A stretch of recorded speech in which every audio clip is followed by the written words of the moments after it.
texto dentro de o seu contexto. Você já ouviu aquela frase que é dita assim, que um texto fora do contexto vira um pretexto, né? E aí existem muitos textos que se transformam em pretexto porque eles saem do seu contexto propositalmente, né? E às vezes para defender um pensamento que não corresponde com a verdade da palavra de Deus. Judas, versículo 9. Acharam? Vamos fazer uma oração para iniciar aqui o estudo da palavra de Deus, assim como estamos. Senhor, é com alegria no coração que nós abrimos a sua palavra nessa noite e pedimos ao Senhor para ser o nosso professor, ajudando-nos a compreender aquilo que será estudado. Oramos em nome de Cristo. Amém. Diz assim, verso 9. Contudo, o arcanjo Miguel, quando contendia com o diabo, disputava a respeito do corpo de Moisés. Não se atreveu a proferir juízo difamatório contra ele, ou contra o diabo. Pelo contrário, disse, o Senhor te repreenda. Olha que interessante.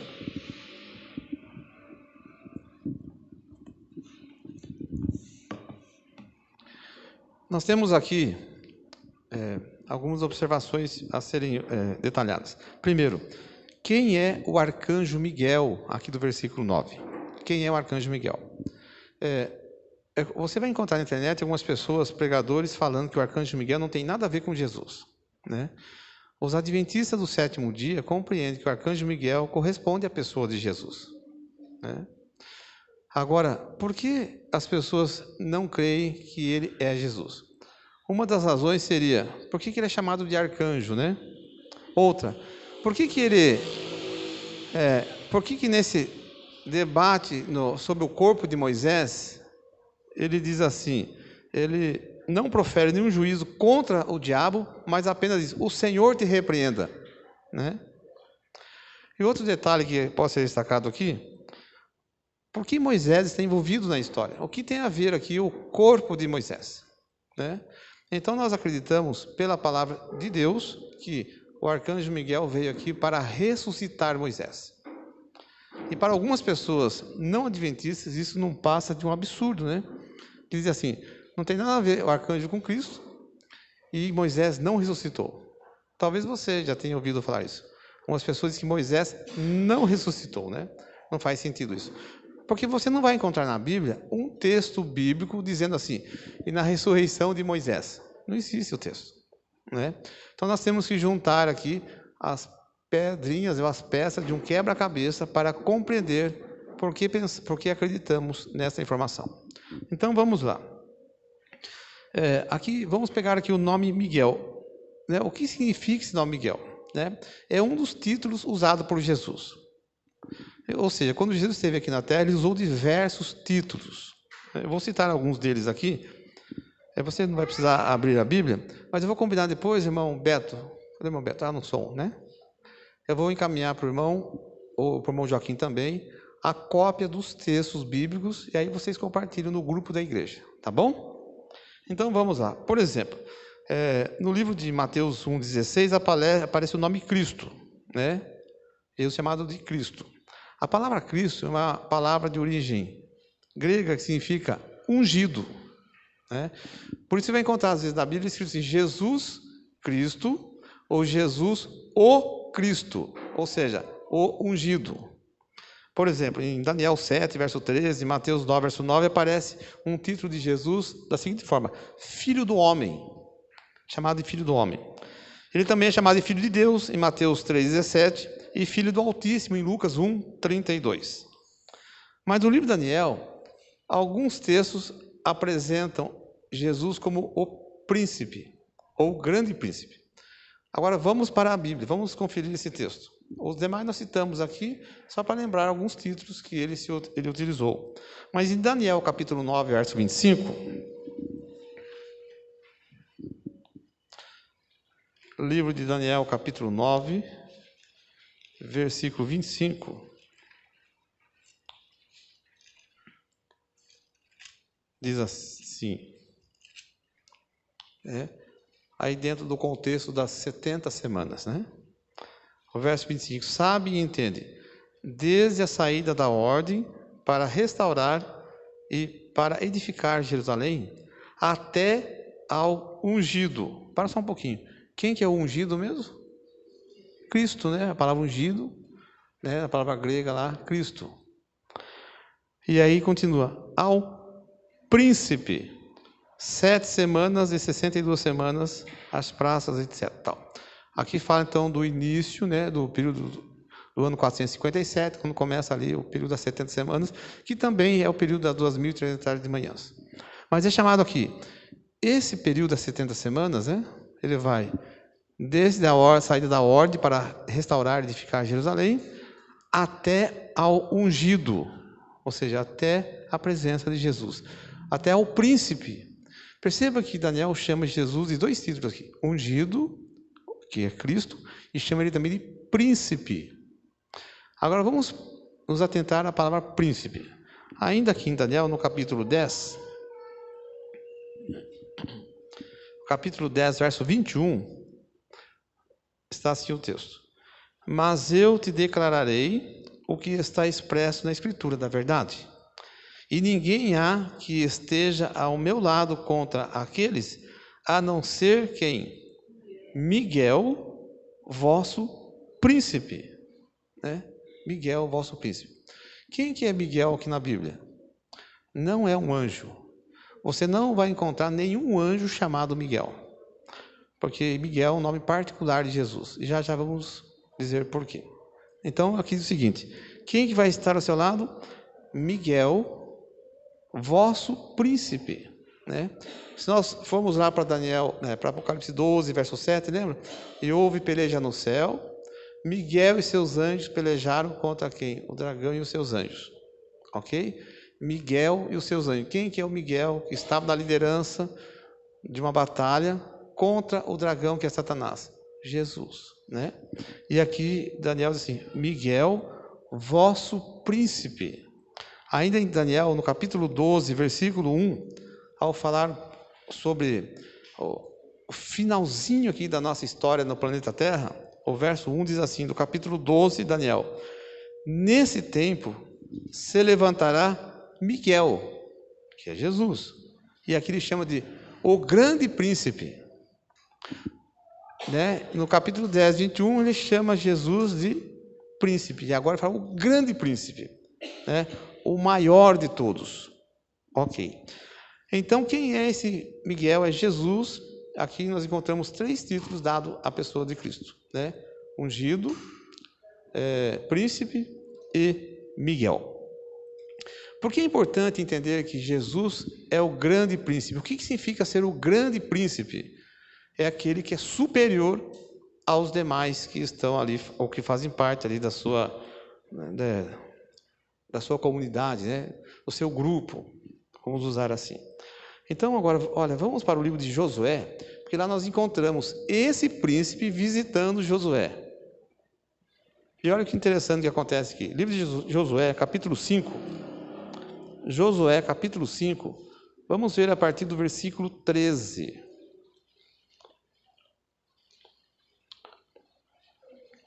Josué, capítulo 5, versículo 13. Então, nós estamos aqui montando uma linha de raciocínio para entender quem é o arcanjo Miguel, lá de Judas 9, tá ok? Josué 5, verso 13, diz assim, estando Josué ao pé de Jericó, levantou os olhos e olhou. Eis que se achava em pé diante dele um homem, que trazia na sua mão uma espada nua. Chegou-se Josué a ele e disse-lhe, és tu dos nossos ou dos nossos adversários? Quero destacar aqui a coragem de Josué, né? Porque, primeiro que ele não reconheceu quem era a pessoa que estava ali. Aí ele diz assim, abordou a pessoa dizendo, você é dos nossos, da nossa equipe de soldados, nosso batalhão, você é dos inimigos, né? Eu sei, né? Se ele já estava com a espada pronta para se defender ou atacar. Mas ele pergunta, quem é você? É dos nossos ou dos nossos inimigos? E olha a resposta que esse ser, né? O que esse homem diz a ele, verso 14. Não. Ou seja, eu não sou do seu batalhão e nem sou dos seus inimigos. Eu sou o príncipe do exército do Senhor e acabo de chegar. Então a resposta é o quê? Eu não pertenço nem aos seus soldados, nem aos soldados inimigos. Eu sou príncipe, eu sou superior ao exército do Senhor e acabo de chegar. Agora olha a atitude de Josué, irmãos, continuando no versículo 14. Então Josué se prostrou com o rosto em terra e o adorou e disse-lhe: que diz meu senhor ao seu servo? Olha que interessante a atitude de Josué. Ele reconhece quem estava em sua presença e ele se curva, se prostra para adorar ali aquele ser. Se eu perguntar, irmãos, esse ser que aparece para Josué poderia ser um anjo? E agora, hein? Não poderia ser um anjo que aparecesse, até porque em algumas situações Jesus, se apresenta como um anjo. Quando ele visitou Abraão, visitou Abraão para falar sobre a destruição lá de Sodoma e Gomorra, onde morava seu sobrinho Ló, ele apareceu como um anjo, Bom, não poderia ser um anjo jamais aqui. Por que não poderia? Primeiro que Josué se curva para adorá-lo, mas poderia acontecer com qualquer outro ser, Por exemplo, no livro de Apocalipse, se você puder dar uma olhadinha, não é Apocalipse não, mas volta para Josué, tá? Deixa um dedo segurando Josué. Deixa eu ver aqui, Apocalipse capítulo 2, capítulo 22.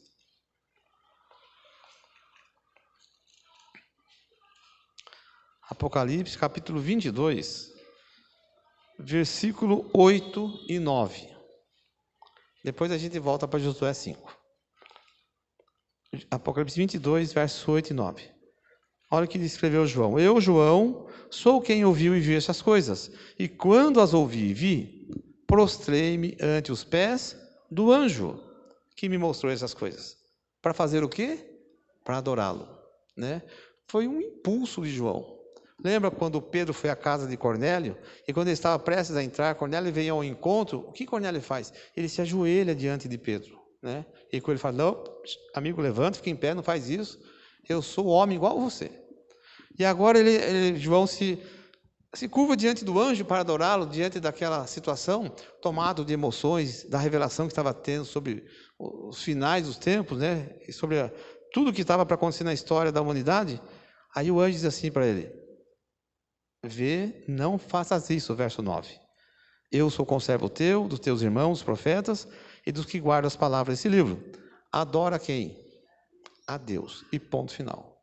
O único ser digno de adoração é Deus. É Deus. Aí o anjo repreendeu João. Não faz isso, João. Eu sou conservo teu.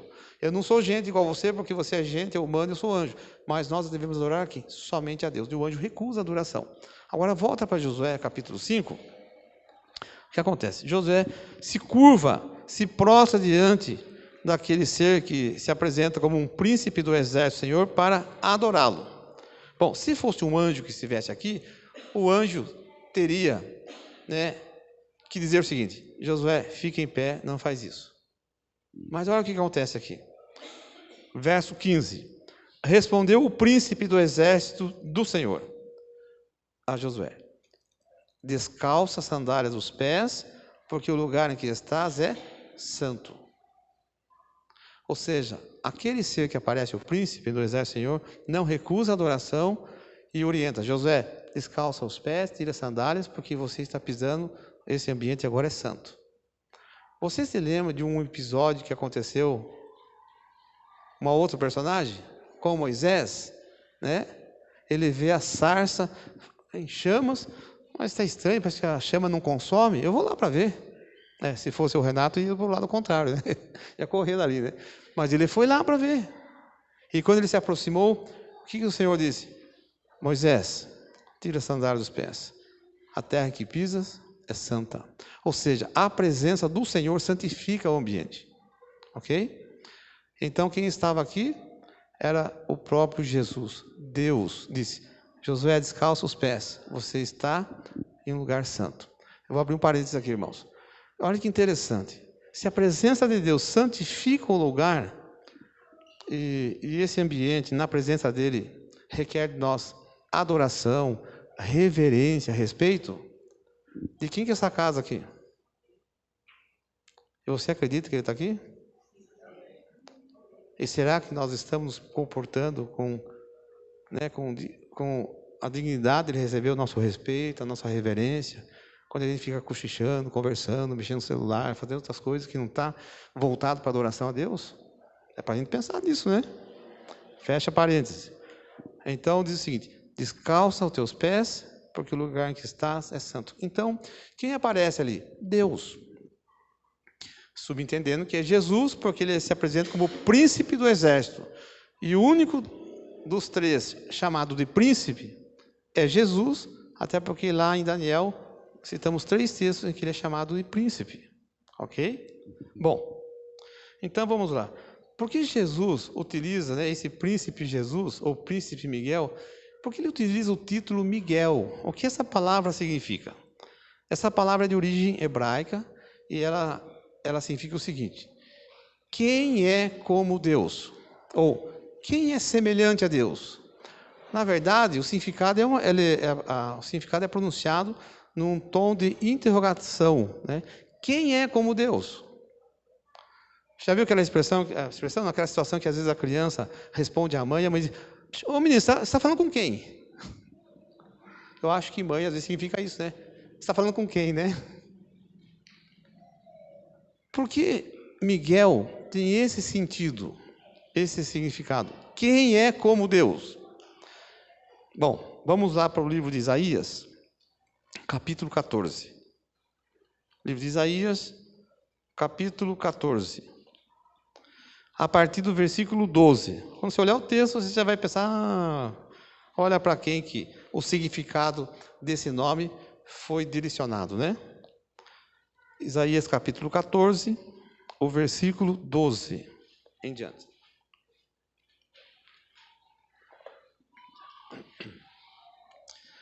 Diz assim a palavra de Deus: como caísse do céu, ó estrela da manhã, filho da alva, como fosses lançado por terra, tu que debilitavas as nações. 13. Tu dizias no teu coração: eu subirei ao céu, acima das estrelas de Deus exaltarei o meu trono, e no monte da congregação me assentarei, nas extremidades do norte. Verso 14. Subirei acima das mais altas nuvens, e serei semelhante a quem? Ao Altíssimo. Quem foi que disse as palavras, irmãos? Foi Satanás, né? Querendo usurpar o lugar de Cristo. Eu subirei acima das mais altas nuvens, né? Serei semelhante a Deus, ao Altíssimo. Então, o nome Miguel significa quem é como Deus. Eu não posso afirmar que esse nome foi criado por Jesus nesse contexto. Mas nesse contexto ele foi usado. Como Jesus disse: meu nome é Miguel. Quem é como Deus? Porque ele é Deus, à semelhança do Pai e do Espírito Santo. Mas Satanás queria ser como um Deus, né? E ele não teve mais o seu lugar ali no céu. Houve depois a peleja e foi expulso. Agora, interessante que quando ele foi tentar Eva, ele trouxe o mesmo princípio de se almejar uma semelhança com Deus. Olha que interessante. Vamos para o livro de Gênesis, capítulo 3. Livro de Gênesis, capítulo 3. Verso 4 e 5. Né? Aqui no capítulo 3, ele inicia falando sobre o diálogo, né? Gerado entre Eva e a serpente. E aí no verso 3, depois da pergunta, né? Depois que Eva responde aqui, no verso 2 e 3, que pode comer de todo o fruto, menos da árvore, ali, uma que era proibida. E aí no verso 4, capítulo 3, verso 4 agora, e o 5. Então a serpente disse à mulher: é certo que não morrereis. né? Quando a serpente, ou Satanás questiona, você não pode comer de toda a árvore? Ela fala, sim, pode comer, menos uma, né? Porque se comer vai morrer. Aí ele faz o quê? Ele coloca em dúvida a afirmação que Deus havia dado, né, que se comer, iria morrer. Ele diz assim, é certo que não vai morrer. Espera um pouquinho. Deus falou que vai morrer, você está falando que não vai morrer, e agora? Então nós temos aqui dois conceitos, né? A partir de uma atitude de se comer, vai morrer, ou diz que não vai morrer, e agora? Aí no verso 5, olha o que ele diz, para convencê-la, né? Porque Deus sabe que no dia em que dele comerdes, se vos abrirão os olhos, e como Deus sereis conhecedores do bem e do mal. Vocês serão semelhantes a Deus. Vocês vão adquirir uma semelhança ao Altíssimo. Ou seja, ele queria essa semelhança, né? Ele queria impor isso. Evidentemente, o plano dele não deu certo, jamais daria. Aí, na tentação, ele diz, olha, se vocês comerem, vocês vão ser igual a Deus. Só que Deus sabe disso. Você não sabe disso, mas Deus sabe. Então ele coloca aqui uma dúvida, né? Para poder instigar o desejo de desobedecer a Deus. E levaram a pensar, você é igual a Deus? Pois bem. Então vamos lá. Jesus se utiliza de um título que significa quem é como Deus.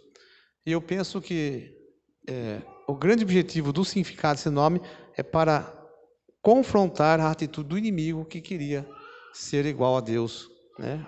Ser semelhante ao Altíssimo. Então, Miguel é um título de Cristo que tem significado. Ok. Mas e a palavra arcanjo, lá de Judas, verso 9? Arcanjo Miguel. Considerando que Miguel é um nome particular, um título particular de Jesus, não faz sentido que exista algum anjo chamado Miguel. Entende? Só que lá ele é chamado de arcanjo. Mas por que arcanjo? O que esse nome significa? Bom, arcanjo é uma palavra de origem grega, né, que significa superior aos anjos. O prefixo da palavra arque, né, no grego, significa aquele que está acima, aquele que é superior, né? E a palavra ángelos, né, sinônimo de anjo. Pois bem, então arcanjo significa, né, chefe dos anjos ou superior aos anjos.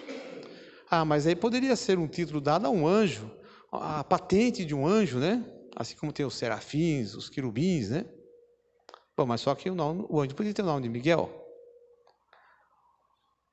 Agora, se eu olhar por essa ótica, eu vou entender que existe apenas um arcanjo, se ele é Jesus. Só que essa palavra também está envolvida, por exemplo, no nosso dia a dia, assim como a palavra arcanjo não, mas de origem grega, no prefixo arque. Por exemplo, você já passou na frente de uma construção?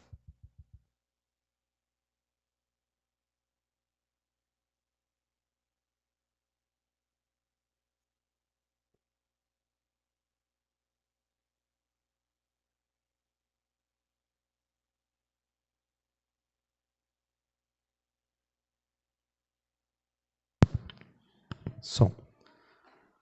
Por exemplo, se você passar em frente de uma construção, desde que seja tudo documentado, né, habilitado para construir, tem uma placa lá dizendo assim, arquiteto, já viu ou não? Fulano e tal, né? Por que a palavra arquiteto? É uma palavra de origem grega também. Arque, chefe ou superior da construção. Arquiteto é aquele que é o responsável pelo planejamento da construção ali daquele prédio, né, daquela casa. Ou, já viu aquela palavra que diz assim, arcebispo? É o chefe superior de um grupo eclesiástico, né, da Igreja Católica, são os bispos, e por aí vai. Ok? Então, esse é o significado da palavra arcanjo. Então, arcanjo Miguel, quem é? É a pessoa de Jesus. Não tem como eu pensar diferente. Agora, como saber, assim, parece redundante, mas como eu ter certeza que o arcanjo Miguel é Jesus? Eu posso provar isso na Bíblia? Eu juntei aqui as peças, né, de vários textos para poder fazer essa linha de raciocínio para entender que o arcanjo Miguel é Jesus. Mas tem mais textos ainda que sustentam que ele é Jesus e não pode ser um anjo. Por quê? Vamos para o livro de Colossenses, capítulo 1. Vamos ver aqui nas palavras do apóstolo Paulo. Colossenses, capítulo 1.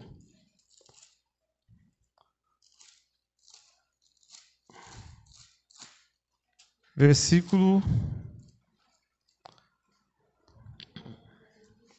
16. Se eu pegar aqui, a partir do verso 13, Paulo está falando sobre a pessoa de Jesus, né? Ou melhor, está falando sobre a pessoa do Pai, que através de Cristo nos trouxe a liberdade, né, a redenção e a remissão dos pecados. No versículo 13, Jesus é chamado de primogênito da criação. E aqui, esse texto do verso 13, verso 14, né, primogênito da criação, aqui é assunto para um outro estudo, irmãos. Né? Porque se Jesus é chamado de primogênito é o primeiro que nasce, o primeiro que foi criado. Né? Aqui como se Paulo estivesse chamando ele de criatura. Né? E aí corresponde com a ideia de algumas pessoas por aí, dizendo que Jesus não é Deus, né? Porque ele é chamado de primogênito. Mas aqui, como diz o texto, isso aqui é história é assunto para um outro momento, né? Lá no versículo 16, ao falar de Jesus, diz assim: pois nele, ou seja, em Jesus, foram criadas todas as coisas, nos céus e sobre a terra, as visíveis e invisíveis, sejam tronos, soberanias, principados, potestades. Tudo foi criado por meio dele, de Jesus, e para ele. Ou seja, o apóstolo Paulo aponta Jesus como o grande responsável por tudo aquilo que nós vemos e o que não vemos, mas sabemos que existe aqui. Né? Ele é o Criador. E quando diz assim, visíveis e invisíveis é tudo. Nesses invisíveis, nós podemos destacar aqui, por exemplo, a presença dos anjos, que a gente não vê, salvo alguma situação. Alguém pode ver num sonho, ou pode vê-lo pessoalmente, né? Pode ter essa oportunidade de alguém ver. De repente, estou falando aqui, alguém fala, eu já vi, já tive um encontro com um anjo, né? Mas a gente, de forma comum, não vê, mas existem. Quem os criou? Jesus, né? Por isso ele é chamado daquele que é superior à criação. Ok, então Jesus criou os anjos, ok? Por que o arcanjo não pode ser um anjo criado? Vamos para o livro de 1 Tessalonicenses, capítulo 4. Avança um pouquinho aí. 1 Tessalonicenses, capítulo 4.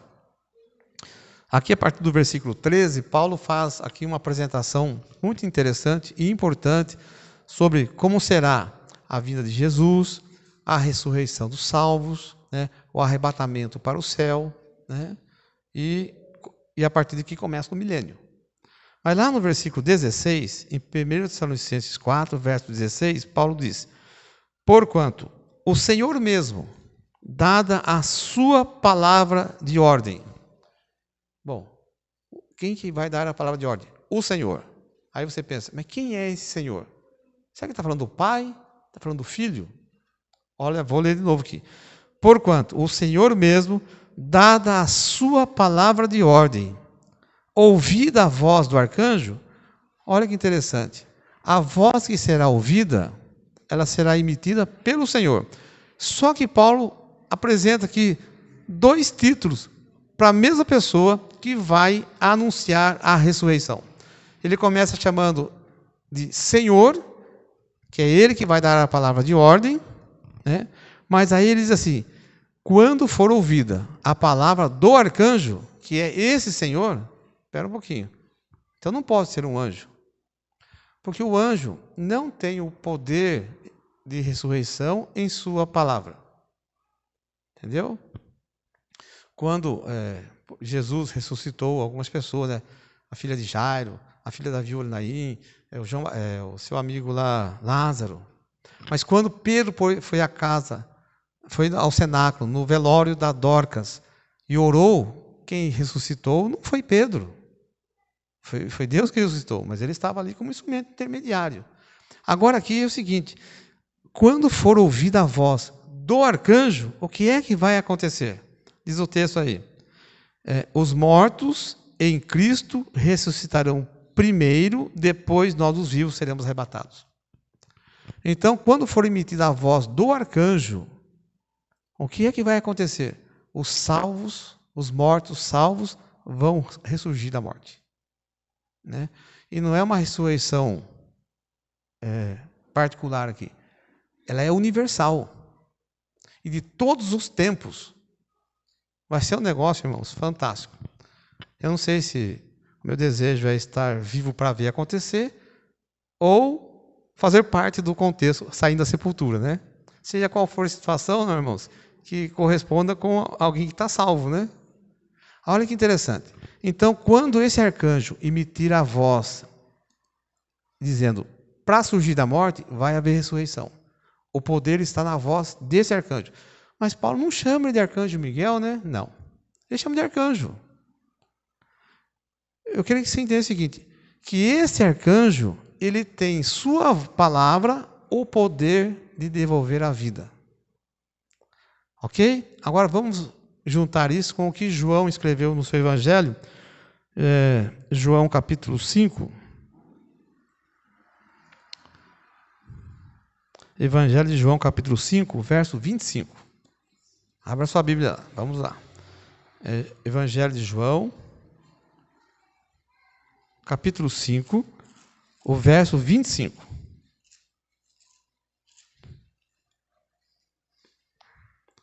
João 5, verso 25, diz assim: em verdade vos digo, que vem a hora, e já chegou, em que os mortos ouvirão a voz de quem? Do Filho de Deus, correto? Talvez, se alguém usa uma outra versão bíblica, pode estar um pouquinho diferente. Mas em que os mortos ouvirão a voz do Filho de Deus. E os que a ouvirem, o que vai acontecer com esses mortos? Viverão. Olha que interessante. Filho de Deus é um dos títulos usados por Jesus. Nós citamos aqui, né, como exemplo, em Mateus 9, 6, ele é chamado de Filho de Deus. Bom, então percebe que na voz de Jesus há poder de devolver a vida. Agora, em que momento isso vai acontecer? Se eu continuar o texto, especialmente lá no verso 28 e 29, diz assim: não vos maravilheis disso, porque vem a hora em que todos se acham nos túmulos, ouvirão a sua voz e sairão. Os que tiverem feito o bem para a ressurreição da vida, os que tiverem praticado o mal, a ressurreição do juízo. Opa! Então, o que está falando aqui? Não é uma ressurreição assim de uma pessoa apenas, mas é uma ressurreição universal também. Embora fale a ressurreição de salvos e perdidos, ela não será simultânea, né? Nós sabemos, pela palavra de Deus, que quando Cristo voltar agora pela segunda vez, né, o advento de Cristo, a sua próxima vinda, é a ressurreição dos salvos. Porque os perdidos vão ressurgir quando? Depois do milênio. Né? Vão permanecer na sepultura até encerrar o milênio. Bom, então, na voz do Filho de Deus, há poder para ressurgir a pessoa da morte. E aqui está falando, embora o contexto aponte para salvos e perdidos, mas a primeira ressurreição universal que vai acontecer são dos salvos. E vai acontecer quando? Quando Jesus voltar, certo? Mas Paulo fala lá em 1 Coríntios capítulo 4 sobre a volta de Jesus e que o Senhor mesmo dá a sua palavra de ordem, ouvindo a voz do arcanjo, o que vai acontecer? Ressurreição dos salvos. Então Paulo e João estão falando da mesma pessoa. Só que Paulo chama essa pessoa de arcanjo e de Senhor. E João chama essa pessoa nas palavras do próprio Jesus, né? Filho de Deus. Então é a mesma pessoa. Então o arcanjo de Paulo em 1 Tessalonicenses 4,16 é o mesmo Filho de Deus de João 5,25. Ou seja, é o próprio Jesus. Olha que interessante isso, né? Por isso que a Bíblia, irmãos, a gente tem que estudar primeiro a base de oração, né? Com submissão, e o Espírito Santo nos capacita para entender a verdade bíblica. Senão, irmãos, acontece uma confusão, e isso é muito comum por aí fora, infelizmente, né? Bom, então vamos lá. Até aqui podemos responder aqui. O arcanjo Miguel de Judas 9 tem que ser Jesus. Por quê? Arcanjo é o que é superior aos anjos. Jesus é superior aos anjos porque ele os criou. Miguel é um título específico da pessoa de Jesus. Né? E Judas o chama de Arcanjo Miguel. Paulo chama apenas de arcanjo, né? Daniel citou ali Miguel, vosso príncipe, Miguel, o grande príncipe. E o príncipe apontado em Daniel é o mesmo que visitou Josué, né, no contexto da batalha, em que Josué corajosamente disse: você é quem? Você é do nosso ou é do nosso inimigo? Né? Ele falou: não sou nenhum dos dois. Eu sou o príncipe do exército, Senhor. Era o próprio Jesus. A presença de um anjo no ambiente físico não santifica o ambiente. Somente a presença do Deus que é que santifica, né? Bom, então vamos partir para o final aqui. O que fez o arcanjo Miguel lá, descrito na carta de Judas? Vamos voltar para Judas, verso 9, e vamos caminhar para o final aqui. Vamos lá. Judas, verso 9. Contudo, o arcanjo Miguel, quando contendia com o diabo, disputava a respeito do corpo de Moisés, não se atreveu a proferir juízo difamatório contra ele. Vamos pegar um pouquinho o contexto agora. A partir do versículo 13, eu vou ler aqui a partir do verso 3, acompanhe aqui e a gente vai imaginando a razão dessa carta ser escrita. Verso 3, Judas diz assim: amados, quando empregava toda a diligência em escrever-vos acerca da nossa comum salvação, né, foi que me senti obrigado a corresponder-me convosco, exortando-vos a batalhardes diligentemente pela fé que uma vez por todas foi entregue aos santos. O que Judas está citando aqui? Irmãos, leve a sério a vida espiritual de vocês. A batalha é uma batalha espiritual, né? É isso que Judas está dizendo.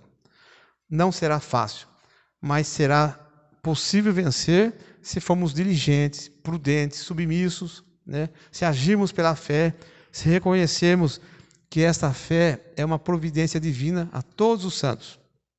Bom, verso 4.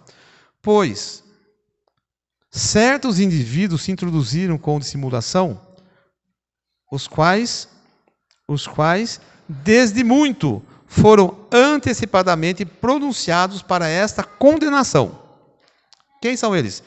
Homens ímpios, que transformam em libertinagem a graça de nosso Deus e negam o nosso único soberano e Senhor Jesus Cristo.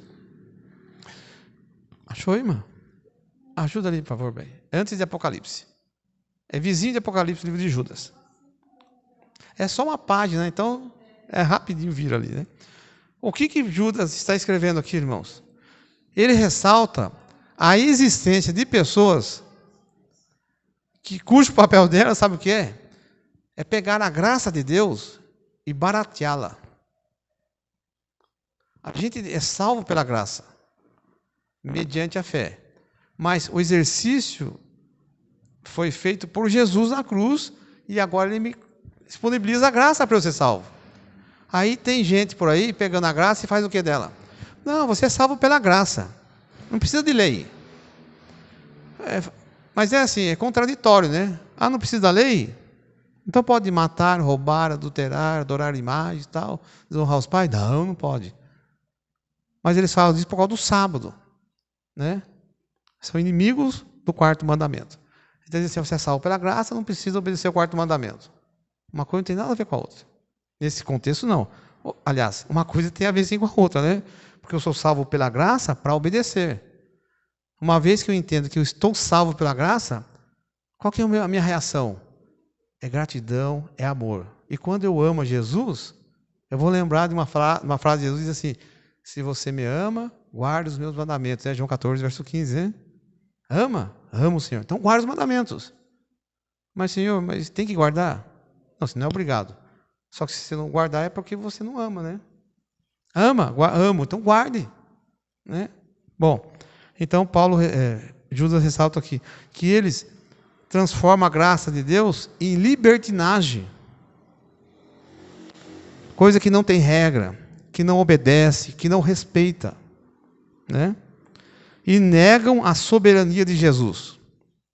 Quando eu leio essa frase aqui, eu lembro assim de pessoas que dizem: Jesus não é Deus. Negam a soberania de Jesus. Ou tentam deturpar a interpretação da divindade de Cristo. Verso 5. Judas diz assim: quero, pois, lembrar-vos, embora já sejais cientes de tudo uma vez por todas, que o Senhor, tendo libertado um povo, se referindo aí aos hebreus saíram do Egito, né? Tirando-os da terra do Egito, destruiu depois os que não creram. Ou seja, ao longo da história, os desobedientes foram morrendo no deserto, né? Foram ficando para trás. Agora o verso 6. E a anjos, das pessoas que eram incrédulos e que estavam inseridos no meio do povo de Deus, foram morrendo, desobedientes. Já morreram, certo? Aí o verso 6 diz assim: e a anjos, os que não guardaram o seu estado original, mas abandonaram o seu próprio domicílio, ele tem guardado sob trevas em algemas eternas para o juízo do grande dia. Então, no verso 6 aqui, encontramos duas informações interessantes. Agora ele se reporta aos anjos que não guardaram o seu estado original. Quem são esses anjos que ele se refere? Aos anjos caídos, os que seguiram a propaganda política do diabo, né, que queria ser semelhante ao Altíssimo. Ok? E a outra informação é que esses não morreram, né? Eles estão vivos, estão em atividade, atrapalhando a vida do ser humano aqui, né? Tentando interromper a nossa comunhão com Jesus. Aí diz assim: esses anjos, né, o dia deles está reservado para o dia do juízo, o juízo do grande Deus. Né, já estão condenados, mas já estão sentenciados à morte. Né? Verso 7. Como Sodoma e Gomorra e as cidades circunvizinhas, que havendo se entregado à prostituição como aqueles, seguindo após outra carne, são postas para exemplo do fogo eterno, sofrendo punição. Então ele está aqui como exemplo, né, o que houve com Sodoma e Gomorra, que não foi uma explosão, né? Explodiu um bujão de gás aí, queimou a cidade, nada disso, né? É claro que ninguém deve ter falado isso, mas era o fogo do juízo, ou seja, uma prévia, né, uma demonstração de como será o juízo, ou melhor, o fogo consumidor, né, do juízo de Deus. Né? Aí Judas fala assim: a exemplo disso é o que aconteceu com Sodoma e Gomorra. Né? Bom, vamos lá. Verso 8. Aliás, o verso 7 diz assim: postas para exemplo do fogo eterno. Fogo eterno, mas aí tem gente que pega a palavra fogo eterno e diz assim: está vendo? Existe um inferno que o fogo é eterno, fica queimando lá o tempo todo, né? O que significa fogo eterno, né? Nesse contexto? É que a ação do fogo é eterna, o resultado é eterno. Se está falando do fogo de Sodoma e Gomorra, e eu for lá na região, né? Tem fogo até agora, está queimando, não tem nada lá. Ou seja, a ação do fogo foi de resultado eterno. Oi? De exterminar, né? O resultado foi eterno. Vamos lá. Verso 8. Ora, estes, da mesma sorte, quais sonhadores alucinados, não só contaminam a carne, como também rejeitam o governo e difamam autoridades superiores. Essa é a postura de quem se rebela contra a lei de Deus, o próprio Deus. E ele ressalta que esse tipo de comportamento tem a ver com aqueles que rejeitam a soberania de Jesus. Sejam anjos que rejeitam, ou sejam homens que rejeitam também. E quando alguém rejeita a soberania de Cristo, né, o que resta na pessoa é uma postura de alguém que não obedece à sua lei.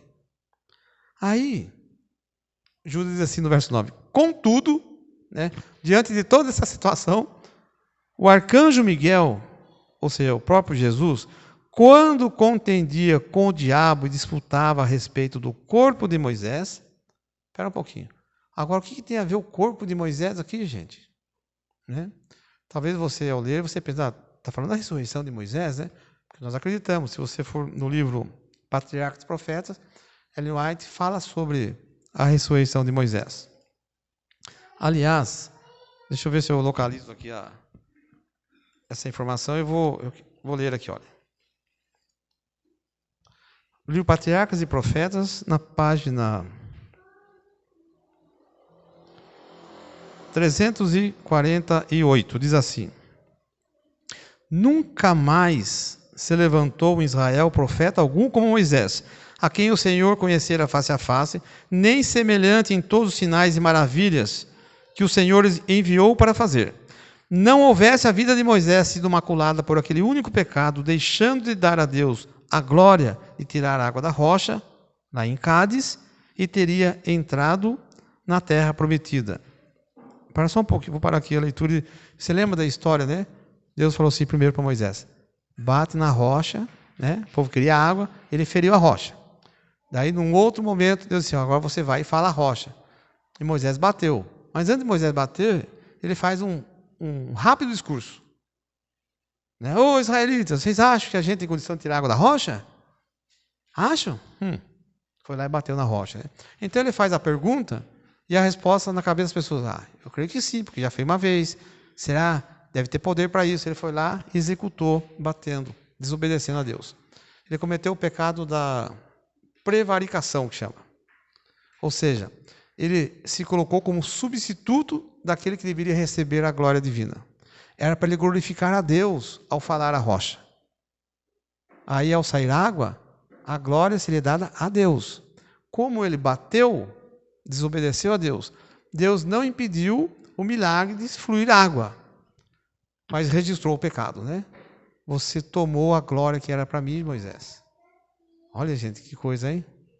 Acho que quando caiu a ficha na cabeça de Moisés, pensava: meu Deus, o que eu fui fazer, né? Aliás, no livro Patriarca e Profetas, na página 345, fala que quando ele foi chamado para o Monte Nebo, e Deus falou: você vai subir lá, você vai avistar toda a planície, né, da terra que vai ser distribuída para o povo de Israel, mas você não vai entrar, você vai morrer lá. Que Moisés, antes da morte, evidentemente, ele chorou amargamente e lembrou daquele pecado. E ele pediu perdão mais uma vez. Né? Aí, eu estava lendo o texto aqui do Patriarca e Profeta, assim, que ele deixou da glória a Deus lá em Cádiz. E se ele não tivesse praticado aquele ato, irmãos, olha o que Ellen White diz: ele teria entrado na terra prometida. Mas olha o que ele continua: e seria trasladado para o céu sem ver a morte. Qual era o plano de Deus particular para Moisés? Né? 40 anos liderando o povo do deserto. Deus ia fazer uma surpresa para ele, né? Moisés, você vai entrar. A cabeça de Moisés ele ia entrar, né? Você vai entrar, Moisés. Mas você não vai ficar morando aí, não. Eu vou trazer você para morar comigo aqui, depois que você entrar. Mas ele não entrou. E depois da sua morte, alguns dias depois, o próprio Jesus vem para ressuscitá-lo. Aí você pensa: mas isso é melhor, né? Ser ressuscitado e ser levado para o céu, né? Bom, como é que eu posso afirmar sobre a ressurreição de Moisés, então? O assunto é sobre a disputa do corpo de Moisés. Abra a sua Bíblia no livro de Romanos, capítulo 5. Livro de Romanos, capítulo 5. Versículo 14. A primeira parte do versículo 14. Romanos, capítulo 5. Para eu afirmar que a situação citada em Judas, verso 9, entre o arcanjo Miguel e Satanás, a respeito do corpo de Moisés, tem a ver com a ressurreição de Moisés. O texto lá não fala que é a ressurreição de Moisés, mas aí eu tenho que buscar informações em outros pontos da Bíblia. Então, em Romanos 5, versículo 14, Paulo diz assim: entretanto, reinou a morte, desde Adão até quem? Até Moisés. Por que Paulo diz que a morte reinou desde Adão até Moisés? Bom, Adão, referência do primeiro ser humano criado, né? Não foi o primeiro que morreu, porque o primeiro que morreu foi o filho dele, Abel, né? Assassinado pelo irmão Caim. Mas Paulo disse: a morte reinou desde Adão, né? Desde a sua geração, reinou até Moisés. Ué, o que significa morte e reinar? Ou seja, ninguém havia ressuscitado a morte. Nenhum ser humano. Quando ele diz que reinou até Moisés, então em Moisés se tornou algo diferente. Alguma coisa aconteceu. Aí o que eu digo? O que eu creio? Paulo está falando da ressurreição de Moisés. Ou seja, de Adão, da geração de Adão até Moisés, nenhum ser humano voltou da morte. Mas Moisés quebrou o reinado da morte. Né? Quebrou o reinado da morte. E como eu posso confirmar isso? Abra sua Bíblia em Mateus, capítulo 17. Evangelho de Mateus, capítulo 17. Versículo 1 em diante. Mateus, capítulo 17, a partir do verso 1, diz assim: 6 dias depois, tomou Jesus consigo a Pedro e aos irmãos Tiago e João, e os levou em particular a um alto monte. Verso 2: e foi transfigurado diante deles. O seu rosto resplandecia como o sol, e as suas vestes tornaram-se brancas como a luz. Verso 3: e eis que lhe apareceram. Quem são eles, irmãos? Moisés e Elias, falando com Jesus. Espera um pouquinho.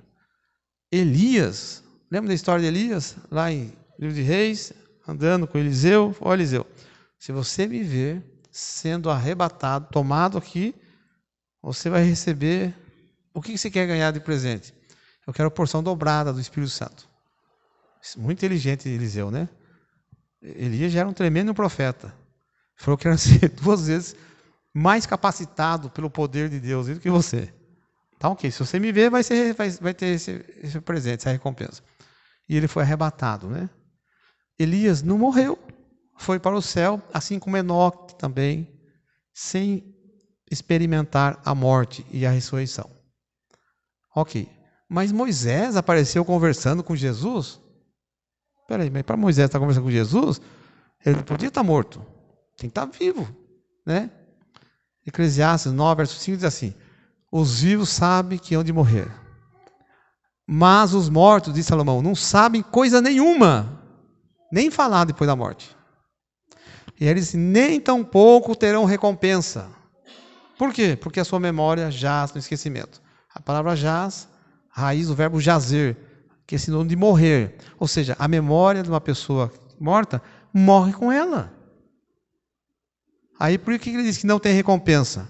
Porque a recompensa, irmãos, do salvo e do perdido, não se tem acesso na morte. Nós teremos acesso quando Cristo voltar. Se estiver vivo, é transformado, salvo, né? Se estiver vivo, perdido, já morre também. Mas se estiver salvo, morto, ressuscita. Né? Bom, então para Moisés estar conversando com Jesus naquele ambiente, era Moisés de verdade, vivo. Vivo. Porque não existe comunicação dos mortos com os vivos depois da morte. Então isso é prova de que Moisés foi ressuscitado. Em que situação? Quando Jesus desce e Satanás tenta interferir. Opa, o que o senhor veio fazer aqui? Vai chamar esse homem da morte? Esse pecador aí? Ele é meu. Satanás achava que agora morreu, ficou morto. Algumas coisas eram novidade até para Satanás e para os anjos maus. Não, ele não pode ressuscitar. Eu estava lá, eu vi quando ele feriu a rocha, a desobediente lá. Fiquei feliz da vida de ver ele fazer aquilo, desobedecer a ordem divina. Agora você vai ressuscitar ele? Vou ressuscitar. Jesus poderia ter explicado. Mas ele pediu perdão, e no Monte Nebo ele chorou amargamente, mostrou arrependimento, mas Jesus não deu satisfação nenhuma para Satanás. O que ele fez? Ele não perdeu tempo. Ele não veio para discutir com Satanás, ele veio para ressuscitar Moisés. O intrometido Satanás foi lá, dar palpite, atrapalhar. Aí o que Jesus diz? O Senhor te repreenda. Pronto. Vai para o seu lugar. Eu vim aqui para chamar o meu servo. E essa atitude de Jesus, irmãos, o que ela revela? Que quando Cristo voltar, pela segunda vez, ele vem com uma única missão: ressurgir da morte os seus filhos que estão dormindo. Ele não vem para conversar com o diabo, para discutir. Se o diabo vai tentar interferir, vai perder o tempo dele. Mas Jesus não vai perder o seu tempo, como não gastou tempo com o diabo. Ou seja, eu não posso perder tempo com as coisas que não são de Deus, irmãos. Se isso não é de Deus, é do inimigo, não é para mim. Eu tenho que me concentrar nas coisas de Deus, naquilo que vai contribuir para a minha salvação.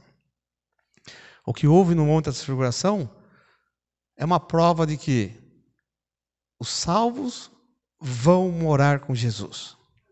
E a presença desses 2 personagens, Moisés e Elias, é a evidência de que, na pessoa de Elias, os salvos serão transformados e serão arrebatados para o céu. Mas e os que morreram salvos? Vão ressurgir assim como Moisés ressurgiu. A ressurreição de Moisés é uma garantia de que os que morreram em Cristo não serão esquecidos por Deus aqui no mundo.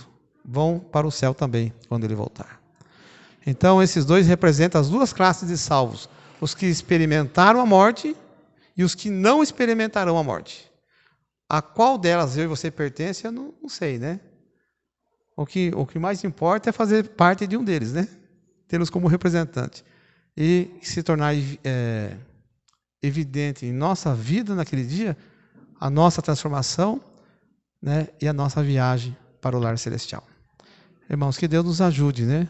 Quando olharmos para essas informações, ter a devida compreensão e que elas fortaleçam em nós a esperança de que, apesar daquilo que enfrentamos nesse mundo, há certeza de uma vida melhor quando Jesus voltar. Amém? Vamos orar. Acho que avançamos um pouquinho no horário. Podemos deixar o hino e partir para a oração? Vamos ficar em pé para a oração final, então. Santo e eterno Deus, agradecemos, Senhor, a oportunidade que nos deste, nos reunirmos em Tua casa para adorar ao Senhor, expressar a nossa gratidão e estudar também a Sua palavra.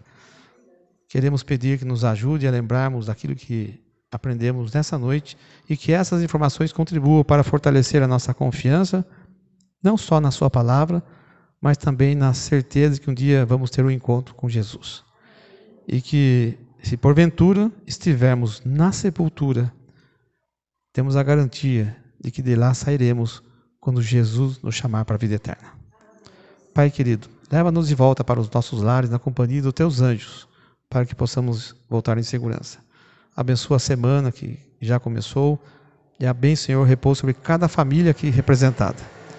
Peço também para o Senhor olhar para os pedidos que estão guardados em nossos corações, que sejam atendidos segundo a Tua promessa. Por favor, Senhor, usa-nos também como instrumentos em Tuas mãos para compartilhar dessas boas novas. Nós oramos em nome de Jesus. Amém.